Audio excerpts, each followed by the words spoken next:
السلام عليكم ورحمة الله وبركاته. ازيكم عاملين ايه؟ يا ترى هل في انسان ما بيموتش؟ طبعا انت اول ما تسمع الجملة دي هيخطر في بالك الراجل بتاع جاتا اللي بتدخله شفرة، والشفرة دي بقى بتخليه ما بيموتش مهما اخد من طلقات دبابات طيارات اي حاجة. هو خلاص، هو الشفرة دي خلته ما يجرلوش اي حاجة. الشفرة دي موجودة في الحياة الواقعية فعلا، بس يا ترى ايه هي الشفرة دي؟ ده اللي هنعرفه ان شاء الله مع بعض خلال الفيديو النهاردة.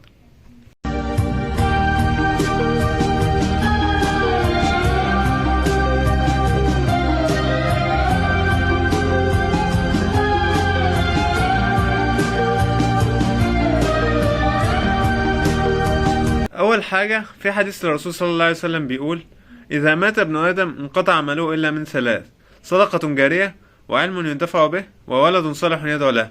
والحقيقة ان هي دي الشفرات. اول شفرة هي الصدقة الجارية. الصدقة الجارية زي ان انت مثلا تبني جامع، بير مية في حتة مثلا مفيش فيها مية، ان انت مثلا تتبرع بجهاز المستشفى، اي حاجة من الحاجات اللي تفضل قاعدالك مدة طويلة حتى بعد ما انت تموت. تمام، دي اول شفرة معانا. تاني شفرة وهي العلم ينتفع به. ازاي بقى؟ ان انت مثلا تعلم حد حاجة، ان انت تألف كتاب، تعلم حد عن طريق مثلا النت اي حاجة. الراجل ده اللي اتعلم منك ده ممكن يعلم حد تاني، والحد التاني اللي اتعلم ده يعلم حد تالت، وهكذا، وتفضل دايرة العلم مستمرة، وتفضل كل دي صدقات جارية ليك حتى بعد ما انت تموت.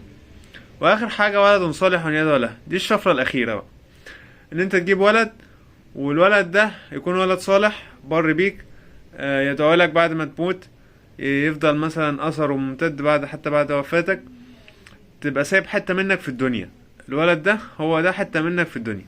تمام، ده اللي انا كنت عايز اقول لكم النهارده. اتمنى ان انتوا تكونوا استفدتوا، والسلام عليكم ورحمة الله وبركاته.